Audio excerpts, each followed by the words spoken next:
A widowed millionaire visits an orphanage in search of an heir, and everyone is surprised by his behavior. In the luxurious mansion in the exclusive area of Lomas de Chapultepec in Mexico City, Emiliano Montero watched the sunset with melancholy from his large balcony. At 50 years old, this technology industry magnate had it all: an enviable fortune, international recognition, and a life full of comforts. However, his eyes reflected a deep emptiness that not even all the money in the world could fill. It had been exactly 1 year since Luciana, his beloved wife, had died in a tragic car accident on the Cuernavaca highway. Since then, Emiliano wandered the corridors of his mansion like a soul in pain, unable to find solace in the luxuries that surrounded him. "Mr. Montero, dinner is served," announced Dolores, the housekeeper who had been with the family for more than 2 decades. Emiliano nodded without enthusiasm and headed for the dining room. The enormous table for 12 only accentuated his loneliness. As he listlessly sampled the dishes prepared by his personal chef, his mind wandered to memories of the laughter-filled, love-filled dinners he used to share with Luciana. "Can I get you anything else, sir?" asked Dolores when she saw that he had barely touched the food. "No, Dolores, thank you. You may go," answered Emiliano with a sigh. That night, like so many others since Luciana's departure, Emiliano could not sleep. He tossed and turned in the king-size bed that now seemed too big for him alone. In a fit of desperation, he got up and went to the study. He turned on the computer and began to surf the internet aimlessly, looking for something to fill the emptiness that was consuming him. It was then that an ad caught his attention. Casa Esperanza, home for children without a family in Toluca. Emiliano stared at the screen. An idea was beginning to form in his mind. He and Luciana had always wanted to have children, but for reasons they never understood, they were unable to conceive. Now, faced with this announcement, a spark of illusion ignited in his heart. "What if?" he muttered to himself, as his fingers typed rapidly for more information about the adoption process. As he read, Emiliano felt a new energy come over him. For the first time in a long time, he had a purpose, something that could give his life meaning again. He decided that the next day he would visit that orphanage in Toluca.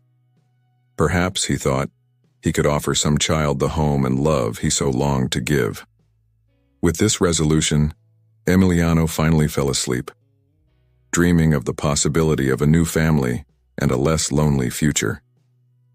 The next morning, Emiliano awoke with a determination he hadn't felt in months. He dressed carefully, choosing an elegant but not ostentatious outfit, and went down to breakfast with an unusual appetite. "Dolores, please tell Ramon to get the car ready. I will leave for Toluca," he announced as he finished his coffee. The housekeeper looked at him with surprise. It had been a long time since Mr. Montero had left the mansion of his own free will. "Of course, sir. Would you like me to prepare something for the road?" "That won't be necessary, thank you," Emiliano replied with a slight smile, his first in a long time. As the luxurious Mercedes-Benz drove down the highway to Toluca, Emiliano looked at the landscape with new eyes. The Popocatépetl and Iztaccíhuatl volcanoes loomed majestically on the horizon, silent guardians of his journey to a new beginning. Arriving at Casa Esperanza, Emiliano was surprised by the modesty of the place. It was a 2-story building painted in cheerful colors but faded by time. In the courtyard, some children were playing under the supervision of a couple of caretakers. Emiliano took a deep breath and headed for the entrance. A middle-aged woman with a friendly face and gray hair greeted him. "Welcome to Casa Esperanza. I am Guadalupe Sanchez, the director. How can I help you?" "Good morning, Mrs. Sanchez. I am Emiliano Montero," he introduced himself, noticing how the woman's eyes widened with recognition when she heard his name. "I would like information about the adoption process." Guadalupe invited him into her office, a small but cozy space decorated with children's drawings and photographs of smiling children. "Mr. Montero, I have to tell you that the adoption process is long and rigorous. We want to make sure that our children go to homes where they will be loved and properly cared for," Guadalupe explained. Emiliano nodded, understanding the seriousness of the matter. I understand perfectly. I am willing to go through all the necessary processes. You see, a year ago I lost my wife and we have no children. I feel I have a lot of love to give and I would like to give a child the opportunity to have a family. Guadalupe listened to him carefully, noting the sincerity in his words. I appreciate your honesty, Mr. Montero. Would you like to meet some of our children? This does not imply any commitment, but it might give you an idea of what it means to be an adoptive parent. Emiliano readily agreed. He followed Guadalupe through the halls of the house, observing the shared rooms, the community dining room, and the classrooms where the children received basic education. Finally, they reached the backyard where several children were playing. Emiliano was overwhelmed by the curious glances that rested on him. Some children approached timidly, others watched him from afar. It was then that he saw him. A boy of about 10 years old sitting alone under a tree reading a book. There was something in his posture, in the way he held the book, that seemed strangely familiar. Who is that boy? Emiliano asked, pointing discreetly. Ah, that's Mateo, answered Guadalupe. He is a very special boy. He came to us 8 years ago. He is intelligent and kind, but he tends to keep to himself. Emiliano felt an inexplicable attraction to the boy. Without a second thought, he approached him. Hello, Mateo, what are you reading? He asked in a soft voice. The boy looked up, and Emiliano felt as if he had been punched in the stomach. Those eyes, they were identical to Luciana's. The Little Prince, Mateo answered in a clear, melodious voice. Have you read it, sir? Emiliano nodded, unable to speak for a moment. When he finally regained his voice, he said, It's one of my favorite books. May I sit with you? Mateo nodded, stepping aside to make room for him. As they talked about the book, Emiliano couldn't help but notice the boy's gestures and expressions, so similar to those of his late wife. At the end of the visit, Emiliano said goodbye to Mateo with his heart racing. Something had changed in him. It was no longer just the idea of adopting a child. He now felt an inexplicable connection with Mateo. Back in Guadalupe's office, Emiliano expressed his interest in starting the adoption process, specifically for Mateo. Mr. Montero, I understand your enthusiasm, but I must warn you that the process can take months, even years, Guadalupe explained. Besides, we cannot guarantee that you will be able to adopt a particular child. I understand, Emiliano replied with determination. I am willing to wait as long as it takes. There is something special about Mateo. I feel we are destined to be a family. As he signed the first documents to begin the process, Emiliano couldn't stop thinking about Mateo's eyes, so similar to Luciana's. Could there be a connection? He shook his head, dismissing the idea. Surely it was just his imagination playing tricks on him. What Emiliano didn't know was that this was just the beginning of a journey that would change his life forever, unraveling secrets from the past and weaving new bonds for the future.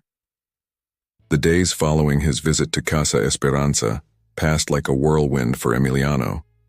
His mind was constantly occupied with thoughts of Mateo and the adoption process. He had hired the best law firm in Mexico City to expedite the paperwork, but even so, the wait seemed to take forever. One afternoon, while reviewing some documents in his study, Emiliano found himself rambling again about the resemblance between Mateo and Luciana. He could not get out of his mind the idea that there was something more than a simple coincidence. Driven by a hunch, Emiliano went to the closet where he kept Luciana's most precious belongings. With trembling hands, he opened a box full of photographs and mementos. He spent hours going through each image, each letter, looking for something he didn't even know what it was. That's when she found it. At the bottom of the box, hidden among old postcards, was a yellowed envelope. Emiliano carefully opened it and extracted a letter dated 20 years ago. As he read it, his face paled. The letter was from Luciana, addressed to someone named Javier. In it, Luciana spoke of a secret we must keep and mentioned a baby. Emiliano felt the ground shift under his feet.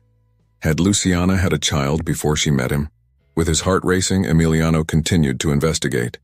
He spent the next few weeks immersed in a frantic search for answers. He hired private investigators, tracked down old contacts and reviewed every detail of Luciana's life before her marriage. Meanwhile, he continued to visit Mateo at Casa Esperanza. Every time she saw the boy, the suspicion in her heart grew. The mannerisms, the way he spoke, even the way he frowned when he concentrated, all reminded her of Luciana. One afternoon during one of his visits, Mateo showed Emiliano his most prized possession, an old crumpled photograph. "It's my mother," Mateo said in a soft voice. "I don't remember her, but Mrs. Guadalupe says they left it for me when they brought me here." Emiliano took the photograph with trembling hands.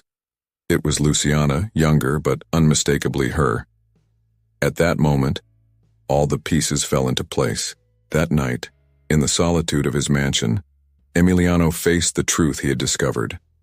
Luciana, his beloved wife, had had a son before she met him, a son she had given up for adoption, and whose existence she had kept secret during all the years of their marriage. Emiliano's feelings were a whirlwind. On the one hand, he felt betrayed. How could Luciana have kept something so important from him? On the other hand, he understood the fear and pressure a young Luciana must have felt, facing an unplanned pregnancy in a conservative family. She spent entire nights reflecting, struggling with mixed feelings. Anger and disappointment mingled with the compassion and love he still felt for Luciana. And on top of it all, there was Mateo, that child who, unbeknownst to him, was the last link he had left with his wife. After weeks of internal struggle, Emiliano made a decision. Not only would he continue with the adoption process, but he would accelerate it. Mateo was not only the son he always wanted, he was Luciana's son, a part of her that was still alive. With renewed determination, Emiliano immersed himself in the adoption process. He used all his resources and connections to overcome the bureaucratic hurdles.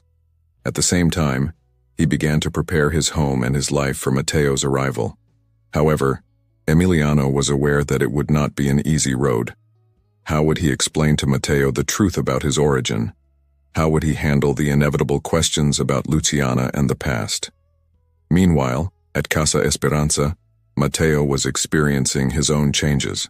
Emiliano's regular visits had awakened in him a hope he had never felt before. For the first time in his life, he allowed himself to dream of having a family. Guadalupe watched this development with a mixture of joy and concern. She was happy to see Mateo open up and smile more, but she feared the boy would get his hopes up too high. After all, the adoption process was long and complicated, and there were no guarantees. "Mateo, honey," Guadalupe told him one afternoon, "remember that Mr. Montero is in the adoption process, but that doesn't mean that—" "I know, Mrs. Guadalupe." Mateo interrupted with a smile. "But for the first time, I feel that someone really sees me. Not as just another orphan, but as me." Guadalupe hugged the boy, moved by his words and silently praying that this time, fate would be kind to Mateo. Meanwhile, Emiliano faced his own challenges. He decided that before proceeding with the adoption, he should share the truth with the people closest to him. He organized a dinner party at his mansion and invited his sister Sofia and his best friend Ricardo. The night of the dinner, Emiliano was nervous. After the meal, he took them to his study and told them everything: the discovery about Luciana's past, Mateo's existence, and his decision to adopt him. Sofia listened in silence, tears in her eyes. When Emiliano finished, she stood up and hugged him tightly. "Luciana must be so proud of you, brother," she whispered. "You are doing the right thing." Ricardo, for his part, was more cautious. "Emiliano, my friend, are you sure about this? Adopting a child is a big responsibility, and with all this complicated past, I have never been more sure of anything in my life, Ricardo." Emiliano answered firmly. "Mateo is part of Luciana, and now he will be part of me too." With his sister's support and his friend's reluctant acceptance, Emiliano felt stronger to face the challenges to come. The following months were a roller coaster of emotions. Emiliano divided his time between running his business, visiting Mateo at Casa Esperanza, and fighting the bureaucracy of the adoption system. Each visit to Mateo strengthened the bond between them. Emiliano discovered new similarities with Luciana in every gesture, in every word of the child. Sometimes this caused him a pang of pain, but more often it filled his heart with a bittersweet joy. One afternoon, while they were sharing an ice cream in the courtyard of Casa Esperanza, Mateo asked a question that took Emiliano by surprise. "Mr. Emiliano, do you believe in destiny?" Emiliano looked at him, intrigued. "Why do you ask, Mateo?" "It's that—" The boy hesitated for a moment. "Sometimes I feel as if I knew him before, as if we were destined to meet." "Is it silly to think like that?" Emiliano felt a lump in his throat. "No, Mateo, it's not silly at all. I feel the same way." That night back at his mansion, Emiliano made a decision. It was time to speed up the process. He called his lawyers and gave them clear instructions. Do whatever it takes, but get the adoption finalized as soon as possible. Meanwhile, in another part of Mexico City, a figure from the past was about to reappear, threatening to destabilize Emiliano's plans and Mateo's future.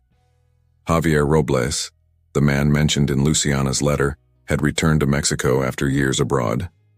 By chance, he learned of Luciana's death and, moved by guilt and curiosity, he began to investigate the son they had had together so many years before. His inquiries led him to Casa Esperanza in Toluca.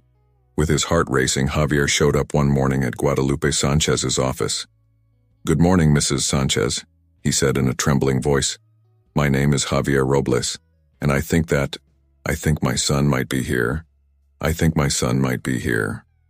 Guadalupe looked at him with a mixture of surprise and caution. "Señor Robles, do you have any proof of what you are saying?" Javier took out of his pocket an old photograph, identical to the one Mateo treasured. "This is the mother of my son. Her name was Luciana Vega." Guadalupe's face paled. She knew that photo. She had seen it hundreds of times in Mateo's hands. And now, the man who claimed to be the boy's biological father was in front of her, just when Emiliano Montero's adoption process was in its final stage.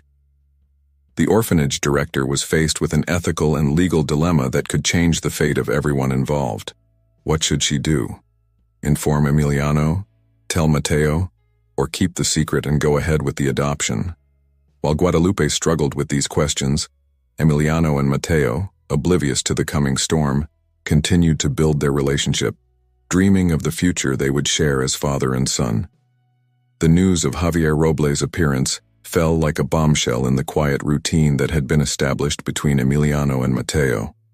Guadalupe, after much reflection and consultation with the orphanage's lawyers, decided that the right thing to do was to inform all parties involved. One sunny Sunday morning, when Emiliano arrived at Casa Esperanza for his weekly visit with Mateo, Guadalupe intercepted him before he could see the boy. "Señor Montero, I need to speak with you in private," she said, in a tone that immediately put Emiliano on alert. In Guadalupe's office, Emiliano listened with growing anguish to Javier Robles' story and his claim about Mateo. Each word was like a dagger in his heart, threatening to destroy the future he had imagined with the boy. What does this mean for the adoption process?"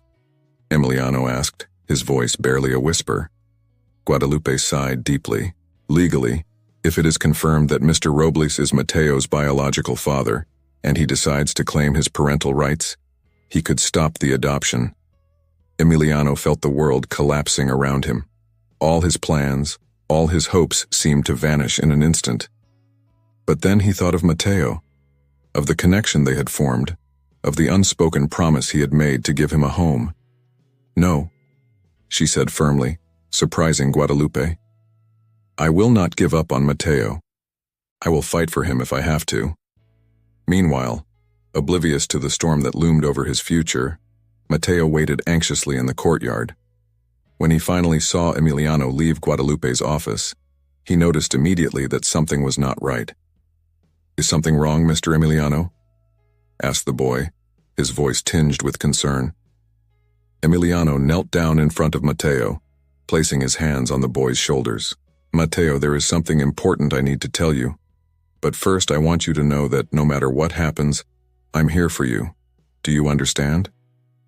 Mateo nodded, his big eyes full of confusion and a little fear. With all the care and gentleness he could muster, Emiliano explained to Mateo about Javier Robles's appearance. He watched as the boy's eyes widened in surprise, as his little body tensed at the news that his biological father had appeared. "Does that mean you're not going to adopt me anymore?" Mateo asked, his voice cracking. "No, Mateo," Emiliano answered firmly. "It means we'll have to fight a little longer, but I promise I'll do everything in my power to keep us together." That night, back at his mansion, Emiliano could not sleep. His mind was spinning, trying to find a solution. Finally, he made a decision. He called his lawyers and gave them clear instructions. They were to prepare for a legal battle if necessary. The next few days were a whirlwind of activity. Emiliano met with his lawyers, preparing legal strategies. At the same time, he continued to visit Mateo, determined to keep their bond strong despite the uncertainty. Meanwhile, Javier Robles was not willing to sit idly by. He hired his own legal team and began lobbying for his rights as the biological father. The situation became more tense with each passing day. In the midst of this conflict, Mateo became increasingly confused and frightened. On the one hand, there was the security and affection that Emiliano offered him. On the other, the natural curiosity to know his biological father, to understand where he came from. Guadalupe, seeing the stress that this whole situation was causing Mateo, decided to intervene. She arranged a meeting with Emiliano and Javier in the hope that they could reach an agreement that would benefit the child. On the day of the meeting, the tension in Guadalupe's office was palpable. Emiliano and Javier looked at each other with a mixture of suspicion and curiosity. After all, they had both loved the same woman, albeit at different times in their lives. "Gentlemen," Guadalupe began, "I have gathered you here because I think it is time for you to think about what is best for Mateo. This legal battle is only causing distress to the child." Javier was the first to speak. I know I have been absent all my life from Mateo, but when I learned of his existence, I knew I had to meet him. He is my son, my blood." Emiliano felt anger boiling up inside him, but he restrained himself.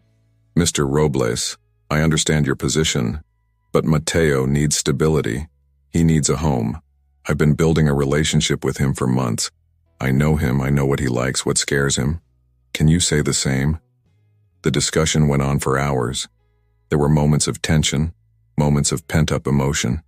But as they talked, both Emiliano and Javier began to realize that they had more in common than they thought. They both wanted the best for Mateo. Finally, after much deliberation, they reached a tentative agreement. Emiliano would proceed with the adoption, but Javier would have regular visitation rights. They would work together to make sure Mateo had all the love and support he needed. When Mateo was told of the decision, he surprised everyone with his reaction. Instead of rejoicing, he seemed more confused than ever. "But who's my real daddy?" he asked, looking alternately at Emiliano and Javier. It was Emiliano who knelt down in front of Mateo, taking his small hands in his. "Mateo, family is not always about blood. It's about love, about caring, about being there for each other. Javier is your biological father, and he will always be an important part of your life. But I am also your father because I choose you every day, because I love you as if you were my own blood." Javier, moved by Emiliano's words, joined them. "Mateo, I know it's confusing, but you're lucky, you know? You have two parents who love you and who will do everything they can to see you happy." Little by little, Mateo began to understand and accept his new reality. The next few days were a time of adjustment for everyone. Emiliano and Javier had to learn to coexist in Mateo's life, sometimes stumbling, but always with the child's best interest in mind. Meanwhile, the adoption process ran its course. There were moments of doubt, moments of fear, but Emiliano remained steadfast in his commitment. Finally, after what seemed like an eternity, the day they had waited so long for arrived. On a sunny spring morning, Emiliano, Mateo, and Javier appeared before the judge. The courtroom was packed. Sofia, Ricardo, Guadalupe, and several children and staff from Casa Esperanza had come to witness this special moment.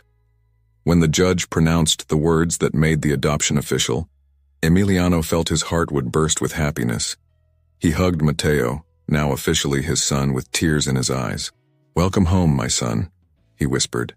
Javier, though with mixed emotions, came over and hugged them both. "Congratulations, both of you," he said sincerely. As they walked out of the courthouse, Mateo walking between Emiliano and Javier, holding their hands, Emiliano couldn't help but think of Luciana. He could almost feel her there smiling, approving of this strange but beautiful family that had been formed. The road had not been easy, and he knew there would still be challenges ahead. But looking at Mateo, seeing his smile, Emiliano knew it had all been worth it. The void in his heart, which once seemed insurmountable, was now filled with a new and different but equally powerful love.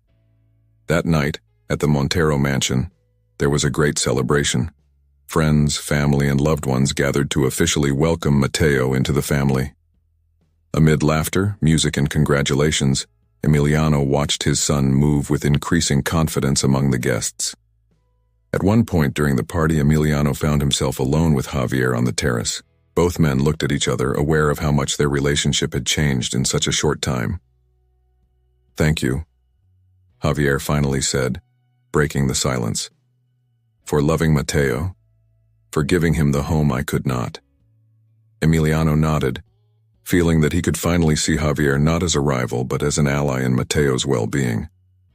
"Thank you for allowing me to be a part of his life," Emiliano replied. "Mateo is lucky to have you too." The two men shared a smile of mutual understanding before returning to the party. The next few months were a period of adjustment for everyone. Emiliano had to learn to balance his life as a businessman with his new role as a single father. Mateo, meanwhile, was adjusting to his new life in the luxurious Montero mansion, so different from the modest Casa Esperanza. Javier, true to his promise, remained present in Mateo's life. They established a routine of regular visits, and little by little, a genuine relationship began to blossom between biological father and son. However, not everything was perfect. Mateo, despite his obvious happiness, was sometimes withdrawn and melancholy. Emiliano noticed that the boy spent a lot of time looking at Luciana's old photograph. One night, after putting Mateo to bed, Emiliano stood in the doorframe watching his son. The boy held Luciana's photo, gently tracing the outline of her face with one finger. "You miss her, don't you?" Emiliano asked softly, entering the room. Mateo nodded with tears in his eyes. Sometimes I wish I could remember her. What was she like, Papa?" Emiliano felt a lump in his throat. It was the first time Mateo had ever called him Papa. He sat down on the bed next to his son and hugged him.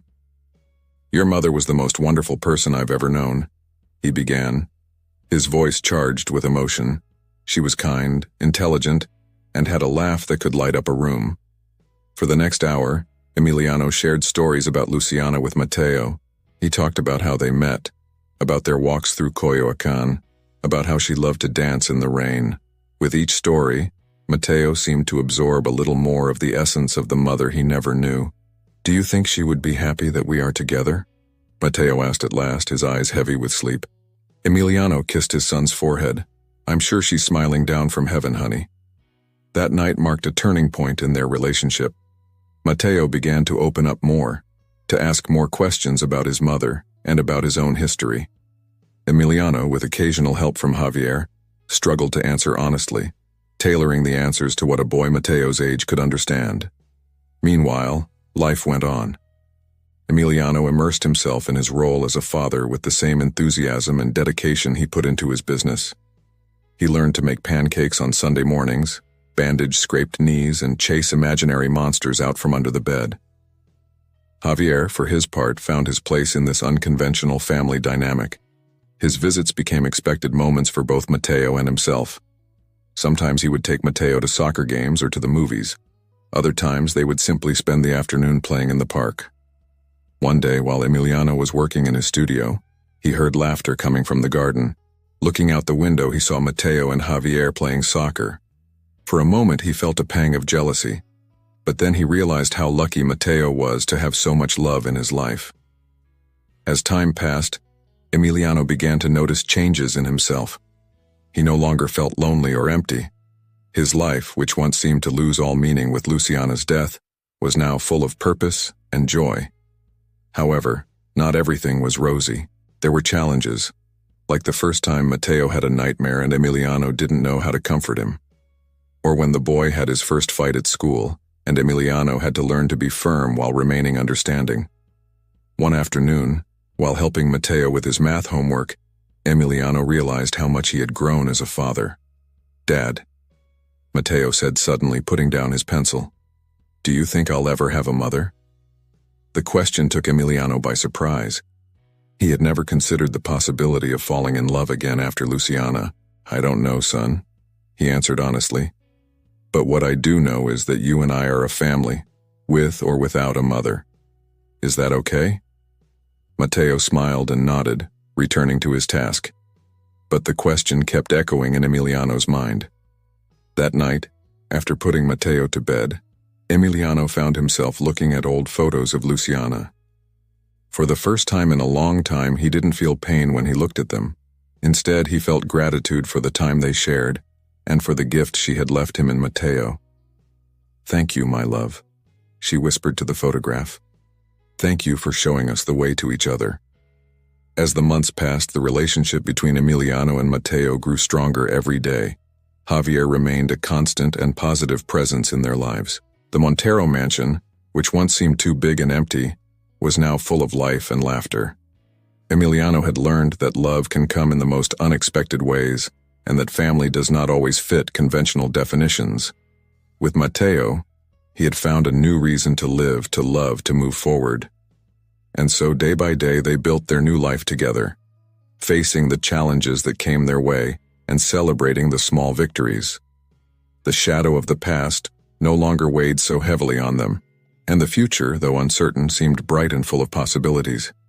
But fate still had some surprises in store for this peculiar family. Time flew by, and before they knew it, Matteo was celebrating his 13th birthday.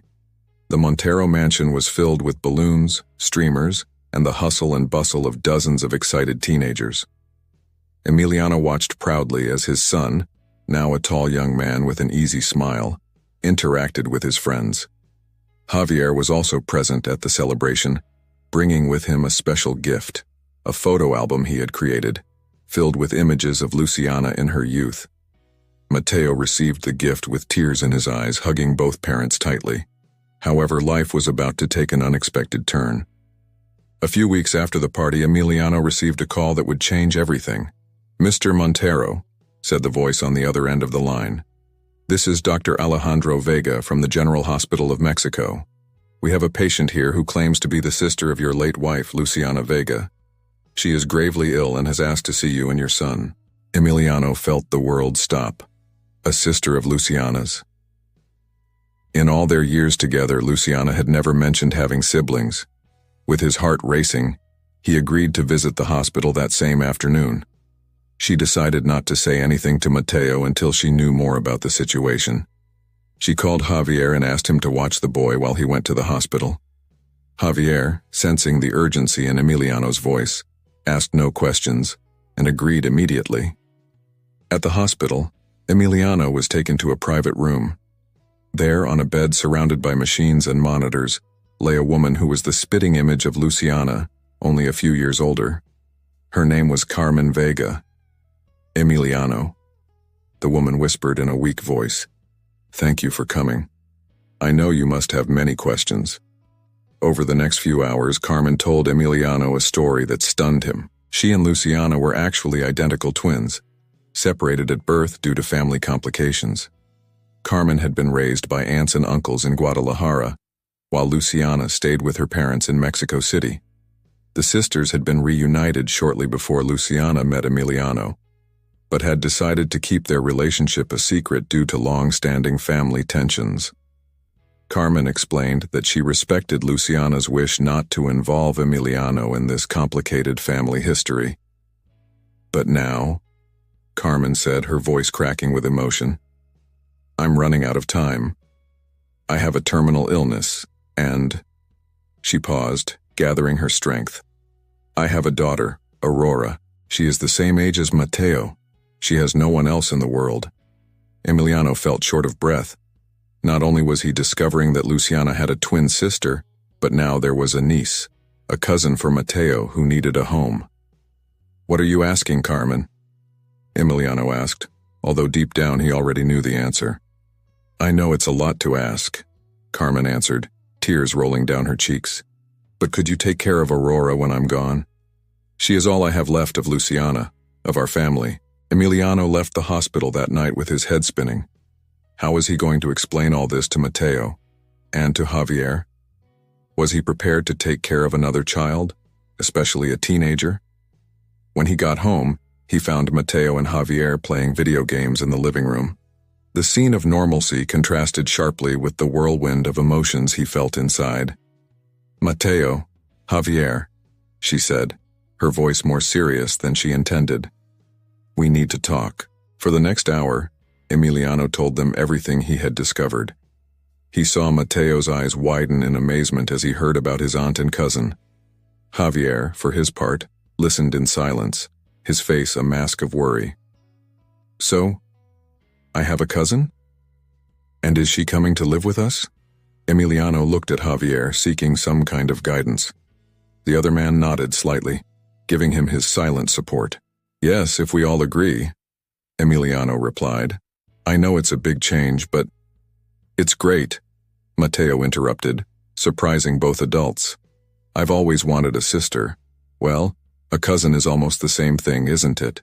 Emiliano felt a weight lift off his shoulders. Matteo's immediate acceptance gave him the strength he needed to face this new challenge. The next few days were a whirlwind of activity. Emiliano met with lawyers to begin Aurora's custody proceedings. Javier, once again demonstrating his unconditional support, offered to help in any way he could. Finally, the day came when Aurora would come to live with them. Carmen had quickly taken a turn for the worse and had to be permanently admitted to the hospital. Emiliano, Matteo, and Javier went together to pick Aurora up. The girl they found was a teenage version of Luciana, with the same expressive eyes and shy smile. She was scared and sad, but when Matteo approached her and offered her a spontaneous hug, something in her seemed to relax. "Welcome to the family," Matteo said with a smile. The drive home was silent, each of them immersed in their own thoughts. Emiliano couldn't stop thinking about how much his life had changed in such a short time. From being a lonely and sad man, he now had an extended and complex family, full of love and challenges alike. That night, after the children had gone to bed, Emiliano found himself back on the terrace with Javier. "Do you think we can handle this?" Emiliano asked, doubt seeping into his voice for the first time. Javier put a hand on his shoulder. "We'll do it together, amigo. We're a family, remember? An unconventional one, but a family nonetheless." Emiliano smiled, grateful for Javier's constant presence in their lives. As they gazed at the city lights, both men realized they were on the verge of a new chapter in their lives, one full of challenges, but also of infinite possibilities. And so the Montero mansion, once filled with silence and solitude, now teemed with life, laughter, and yes, occasional chaos as well. Aurora's arrival brought a new dynamic to the family, challenging everyone to adapt and grow. The first few months with Aurora at home were a roller coaster of emotions. The young girl alternated between moments of deep sadness at the impending loss of her mother and flashes of joy at discovering her new family. Matteo, true to his word, enthusiastically assumed his role as almost brother. He spent hours showing Aurora around town, introducing her to his friends, and teaching her the secrets of the Montero mansion. Their bond grew quickly, united by the shared loss of their mothers and the discovery of their family connection. Emiliano found himself navigating uncharted waters. Raising a teenager was already a challenge, but raising a teenage girl was entirely new territory. Aurora, though grateful, was often distant with him, as if afraid of becoming too attached. One night, as he was passing Aurora's room, Emiliano heard her crying softly. Without a second thought, he went in and sat on the edge of the bed. "Do you want to talk?" he asked softly. Aurora sat up, wiping her tears. "I miss her very much," she whispered. "Mom, and Aunt Luciana, although I never knew her." Emiliano felt his heart shrink. "I miss her too," he said, referring to Luciana. But I think they would both be very happy to see us together now, as a family." For the first time since her arrival, Aurora approached Emiliano and hugged him. He held her while she cried, silently promising to do everything he could to make this brave young woman feel loved and safe. Meanwhile, Javier became an unexpected pillar for Aurora. His experience as a long-distance father with Mateo had given him a unique perspective, and he often acted as a bridge between Aurora and Emiliano. One day, as Javier was taking Aurora and Mateo to the movies, the girl asked him a question that took him by surprise. "Javier, do you think it's wrong that sometimes I feel happy here, when my mom is so sick?" Javier looked at her tenderly. "Aurora, your mom wants you to be happy. Being happy doesn't mean that you love her less or that you are forgetting her. It's a gift she wants you to have." Those words seemed to release something in Aurora. From that day on, she allowed herself to enjoy her new life more, while still regularly visiting her mother in the hospital. The relationship between Emiliano and Javier also evolved. What began as a tense and potentially contentious situation had developed into a deep friendship and a partnership in child rearing. They often joked about being the most unlikely team of dads in Mexico. However, not everything was easy. There were arguments, misunderstandings, and moments of frustration. Aurora had her first fight with Mateo, leaving Emiliano and Javier puzzled about how to handle sibling conflict. Mateo, for his part, sometimes felt jealous of the attention Aurora received. It was during one of these family crises that Emiliano had an epiphany. He was trying to mediate between Aurora and Mateo after a heated argument when he suddenly realized this was exactly what he had always wanted: a loud, complicated, loving family. That night, after the waters had calmed down, Emiliano gathered everyone in the living room. "Family," he began, his voice charged with emotion. "I know we are not conventional. I know that sometimes it is difficult and complicated, but I want you to know that I wouldn't change any of this. I love you all, and I am grateful for each and every one of you." Mateo was the first to respond, throwing himself into his father's arms. Aurora followed, more shyly at first, but soon joined in the embrace. Javier watched them with a smile until Emiliano extended an arm, inviting him to join in. "Come here," said Emiliano. "You're part of this madness too." And so, in the middle of the living room of the Montero mansion, 4 people that fate had brought together in the most unexpected ways embraced, forming a family that defied all conventions. Months passed, and Carmen's health continued to deteriorate. Aurora spent more and more time in the hospital, often accompanied by Emiliano, Mateo, or Javier. It was during one of these visits that Carmen, in a moment of clarity, took Emiliano's hand. "Thank you," she whispered, "for taking care of my little girl, for giving her the family Luciana and I always wanted to have." Emiliano felt tears in his eyes. "It is an honor, Carmen. Aurora is a gift, just like Mateo." Soon after, Carmen passed away peacefully, surrounded by her new extended family. The grief was intense, especially for Aurora, but the young woman found comfort in the love and support of her new family. At the funeral, as he watched Aurora leaning on Mateo, with Javier standing protectively behind them both, Emiliano felt a familiar presence. He could almost see Luciana smiling, approving of the family they had formed. The following years brought new challenges and joys. Mateo and Aurora grew up, facing the ups and downs of adolescence together. Emiliano and Javier became experts at navigating the complexities of raising 2 teenagers, supporting each other every step of the way. The Montero mansion, once a symbol of Emiliano's loneliness and pain, had been transformed into a home full of life, love, and laughter. Photographs of Luciana and Carmen held a place of honor, reminding everyone of the twists of fate that had brought them together. One afternoon, years later, Emiliano was in his studio when he heard laughter coming from the garden. Peeking out, he saw Mateo and Aurora, now young adults, playing soccer with Javier. The scene filled his heart with indescribable joy. At that moment, Emiliano understood that the void he once felt in his life had not only been filled, but had been replaced by something bigger and more beautiful than he could have ever imagined. The love he shared with Luciana had not died with her. It had transformed and expanded, giving birth to this unique and wonderful family. As he watched his family, Emiliano whispered a silent thank you to fate, to Luciana, and to all the unexpected twists and turns that had brought him to this moment. Life had not turned out as he had planned, but somehow it had turned out even better. And so, in the warmth of the Mexican sunset, the Montero family continued their game, their laughter echoing in the air, a testament to the power of love, perseverance, and the ability of the human heart to grow and embrace the unexpected.